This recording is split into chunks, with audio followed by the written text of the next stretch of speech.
Okay, sisi wanaripota kutoka Citizen TV. Tumesikia makesi mingi huku kwa kuna wavutaji bangi na wengine wameshikwa na polisi. Je, umesikia hizo makesi wewe? Hizo makesi nimesikia. Umekuwa mmoja wapo, umekuwa ukiparticipate kwa hii vutaji wa bangi? Mimi nimekuwa nikivuta bangi hii area, hata watu wengi wananijua kwa hii area. Mimi hata huwa nawauzia. Hata polisi hapo ndipo polisi hata walikuja hivyo wakaanza kupiga watu masasa wenye huwa wanavuta bangi. Hapo ndipo polisi moja akanipiga risasi ya kichwa na spinal cord ya mguu. Unajua hata kichwa yangu ilienda ikapasuka, hata ni madaktari walijaribu kuishona shona. Kumbe wewe ni mmoja wapo hao watu?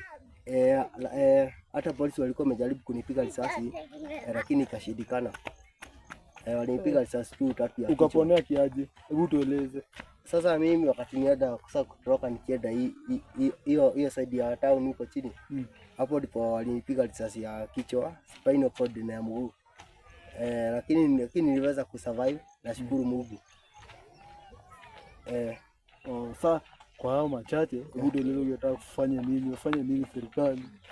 Hata kitu naweza ambia serikali ni watupatie barua sisi kama watu wa kuvuta bangi, wasikuwe wakituuliza maswali na waache kutushikashika ovyo ovyo.